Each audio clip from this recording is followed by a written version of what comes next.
ઉત્પત્તિનો પુસ્તક એનો 13મો અધ્યાય અને એમાં લગભગ કેટલીક બાબતો આપણે જોવાના છે. જો તમારી પાસે બાઇબલ હોય તો તમે ખોલી શકો છો. ઉત્પત્તિનો પુસ્તક 13મો અધ્યાય, એમાં ઇબ્રાહિમ અને લોત આ બંને વચ્ચેનું જે સંઘર્ષ છે, જે પ્રશ્ન છે, એના વિશેની વાત કરી છે.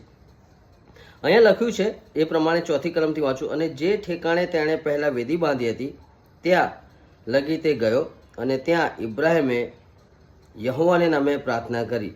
અને ઇબ્રાહિમની સાથે લોત ચાલતો હતો, તેને પણ ઘેટા તથા ઢોર તથા તંબુ હતા.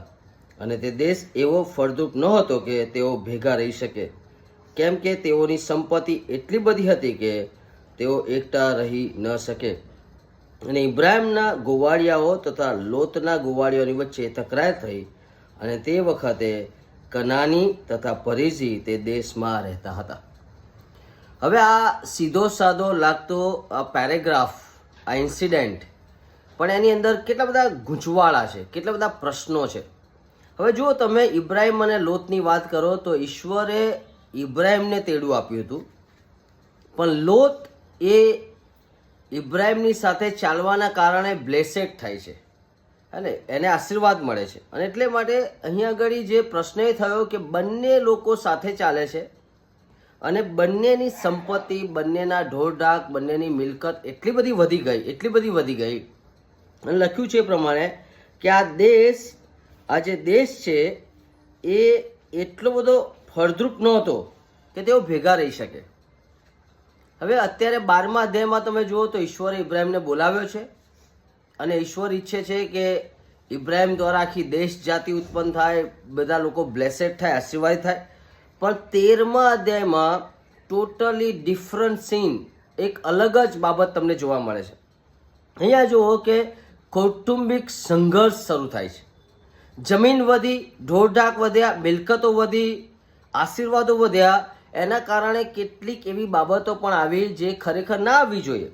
અને અહીંયા આગળ શું થયું, એક આધ્યાત્મિક કુટુંબની અંદર જબરજસ્ત તકરાર આવી. અને આ તકરારનું મૂળ કારણ શું હતું? તો કે છે તકરારનું મૂળ કારણ એ હતું કે તેઓ એકઠા રહી શકે એમ નહોતા. કારણ કે બંનેની પાસે બહુ સારી એવી મિલકત હતી ને ઘણું બધું હતું, અને હવે બંને સાથે એક સાથે રહીને આશીર્વાદિત થાય એવી કોઈ ગુંજાઈશ જ નહોતી. અને એટલા માટે આ જગ્યાએ તકરારનું કારણ એ એમની ભૌતિકતા હતી, એમનો ભૌતિક આશીર્વાદ હતો.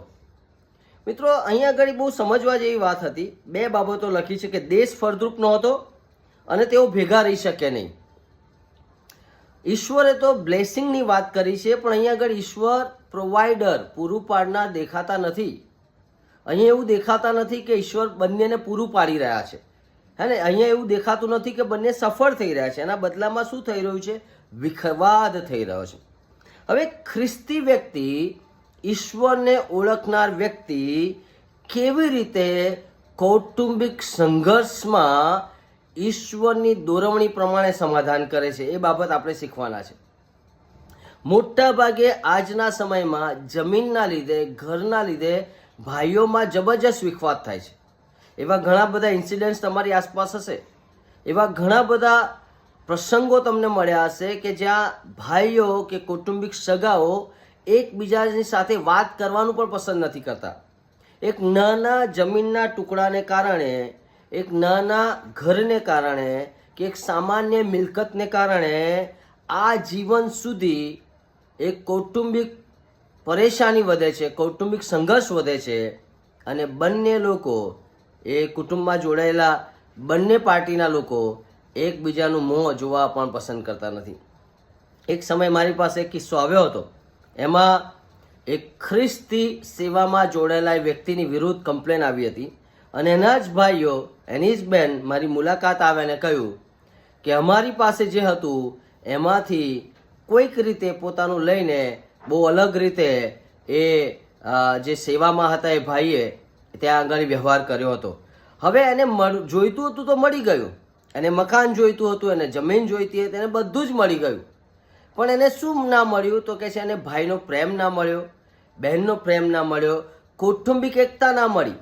અને અહીં આગળ આ કુટુંબની અંદર એ જબરજસ્ત અશાંતિ હતી. 3 બાબતો તમને આમાં જોવા મળશે. 3 બાબતો છે જે માલ મિલકત કે પછી ભૌતિકતા કે પછી જમીન કે જે આપણી પાસે પ્રોપર્ટી છે એ 3 રીતે આપણા કુટુંબને નુકસાન કરે છે. પહેલી બાબત તો કહે છે કે જો તમારી પાસે આવું કશુંક છે અને ભાઈઓ સાથે રહે છે અને કોઈ પ્રોપર્ટીને લગતો ઇસ્યુ છે અને જો એને પ્રોપરલી હેન્ડલ તમે ના કરો તો કુટુંબની અંદરથી વિશ્વાસ અને શાંતિ બંને જતા રહેશે. તમે જીવશો ખરા પણ તમે અશાંત રહેશો.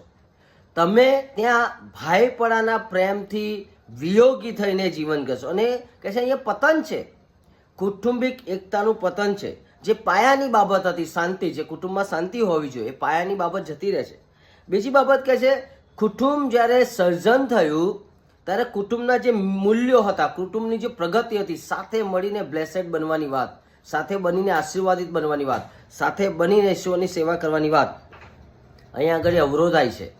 હવે થતું નથી. સાથે મળીને તમે સેવા નહીં કરી શકો, સાથે મળીને આશીર્વાદરૂપ નહીં થાવ, સાથે મળીને તમે ઈશ્વરનું કામ નહીં કરી શકો.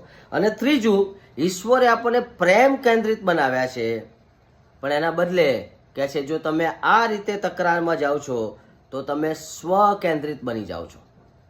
આ ખ્રિસ્તી કુટુંબમાં પણ આવું વધી રહ્યું છે. તમારી પાસે કોઈ નાની જમીન છે, તમારી પાસે કોઈ નાનો પ્રોપર્ટીનો કોઈ ટુકડો છે, કે પછી કોઈ બેંક બેલેન્સ છે, કે પછી કોઈ ઘર છે ભાઈઓની અંદર, ત્યારે એક ખ્રિસ્તી વ્યક્તિ એને કેવી રીતે જુએ છે એ બહુ જોવા જેવું છે. ઘણી બધી વખત આપણે મોટા ભાગે બાઇબલને કોઈક એક જ પાસામાં મૂકતા હોઈએ છીએ, અને પ્રાર્થનામાં મૂકતા હોઈએ છીએ, આશીર્વાદમાં મૂકતા હોઈએ છીએ, પણ આપણા ડે ટુ લાઈફમાં, રોજના જીવનમાં આપણે આ બાઇબલને કેવી રીતે મૂકીએ છીએ.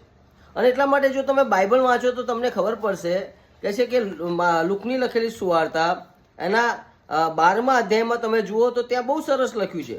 12મા અધ્યાયમાં તમે જુઓ તો કે પ્રભુ ઈસુ ખ્રિસ્ત પાસે એક માણસ આવે છે અને એ ઊભો થઈને કહ્યું કે ગુરુ, મારા ભાઈને કહે કે વારસાનો ભાગ મને આપે. હવે જ્યારે આ માણસ આવે છે ત્યારે એમ નથી કહેતો કે ડિવાઈડ કરે. એ પોતે એટલો બધો સેલ્ફિશપણે જાય છે, સ્વાર્થીપણે જાય છે કે મારે આમાંથી લઈ જ લેવું છે. પેલાને મળે કે ના મળે પણ મારે જોઈએ છે. એટલે એનો એટીટ્યુડ, એનું બિહેવિયર એ એટલું બધું સ્વાર્થી હતું કે ભાઈ સાથે સંબંધ રહે કે ના રહે, ભલે તૂટી જતો, ભલે સદાકાળના ત્યાં આગળ વિખવાદના કારણે સદાકાળના સંબંધો તૂટી જતા, પણ મારે તો પ્રોપર્ટી જોઈએ છે. પ્રભુ ઈસુ ખ્રિસ્ત શું કહે છે? બહુ સરસ કહે છે, હે ને? અને પ્રભુ ઈસુ ખ્રિસ્ત કહે છે કેમ કે કોઈનું જીવન તેની પુષ્કળ માલ મિલકતમાં રહેલું નથી.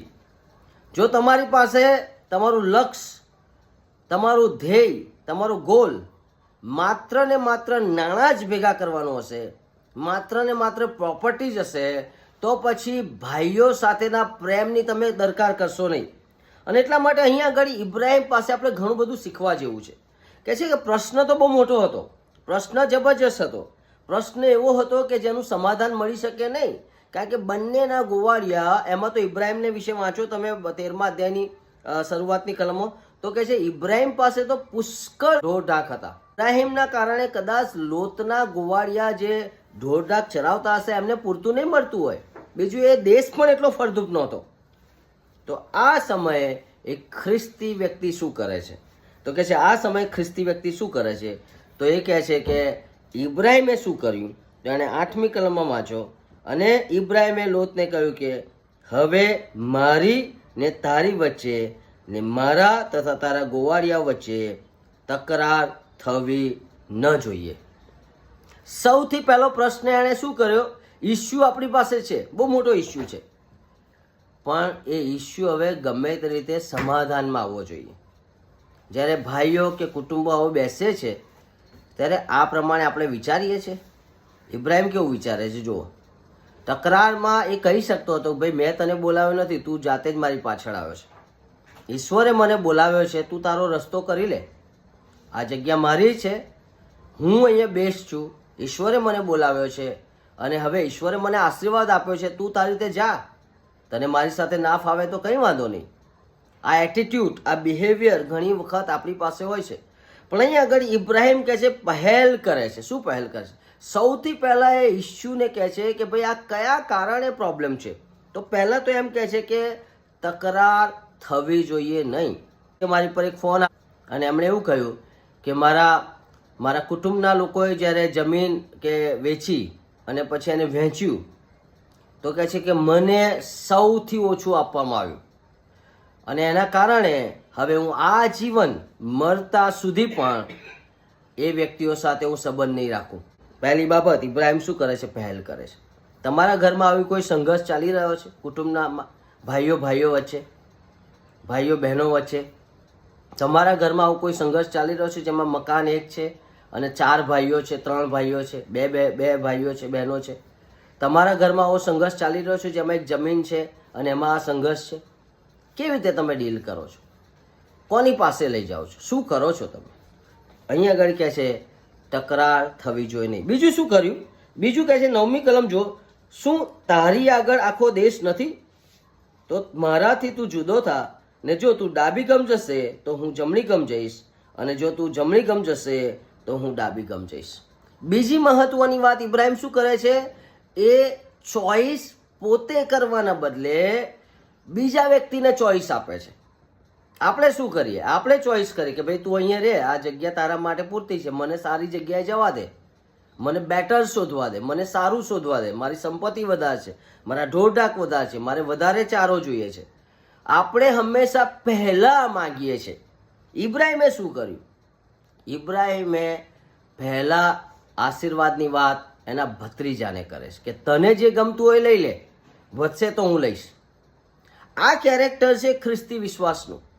ઘણી બધી વખત આપણે આને બાયપાસ કરી દઈએ છીએ અને આપણે પોતે એટલા બધા સ્વકેન્દ્રિત થઈ જઈએ છીએ કે આપણને એવું લાગે છે કે હું અને મારું કુટુંબ અને મારું જે છે એ જ, અને બીજાની આપણે બિલકુલ પરવા કરતા નથી. પણ અહીંયા આગળ ઇબ્રાહિમ શું કરવા માગે? ઇબ્રાહિમ એ કરવા માગે છે કે આશીર્વાદ એ જમીનથી, ઢોરઢાકથી કે ભૌતિકતાથી ક્યારેય આવતો નથી.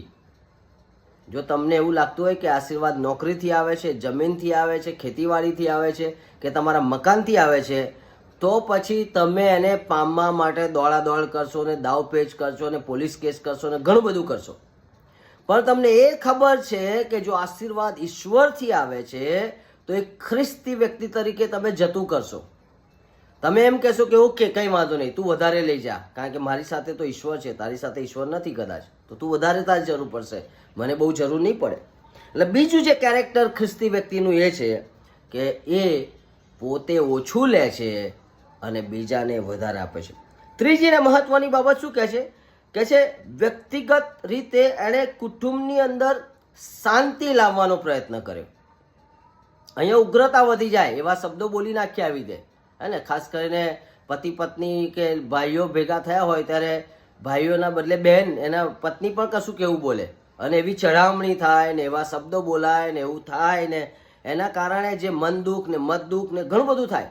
પણ બિબ્લિકલ કોન્સેપ્ટથી જુઓ, બિબ્લિકલ વિચારથી જુઓ તો કહે છે અહીંયા આગળ આ કુટુંબ જો એને પ્રોપરલી હેન્ડલ ના કરવામાં આવ્યું હોત, બાઇબલ પ્રમાણે એને યોગ્ય રીતે એનો નિકાલ ના થયો હોત તો ઇબ્રાહિમ અને લોત ફરી ક્યારેય પાછા મળ્યા ના હોત અને ત્યાં બહુ મોટું નુકસાન થયું હોત.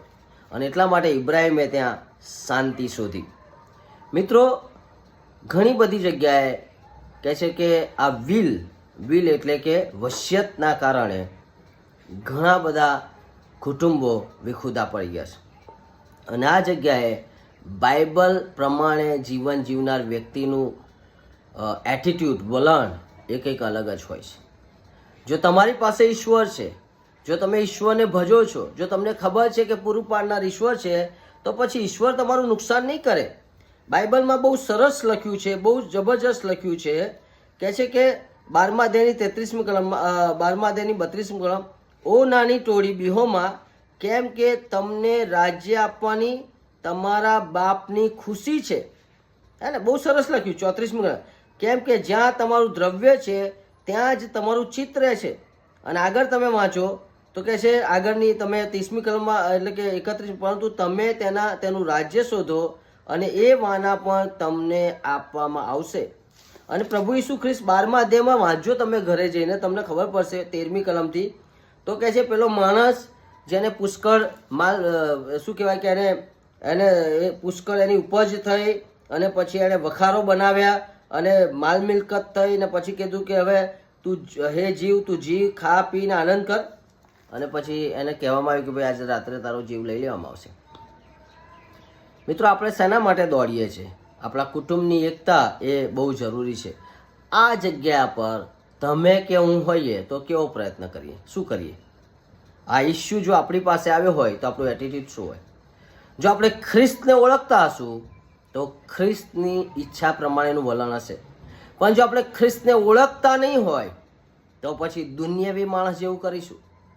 જો તમે કોઈકના વિરોધ કુટુંબમાં પણ આવો પોલીસ કેસ કર્યો છે કે જમીનના લીધે અણબના થઈ રહ્યા છે અને એના સમાધાન કર્યા વગર જો આજે પણ તમે ઈશ્વરની ભક્તિ કરી રહ્યા છો તો બહુ મોટી ભૂલ છે. આ બહુ મોટી ભૂલ છે.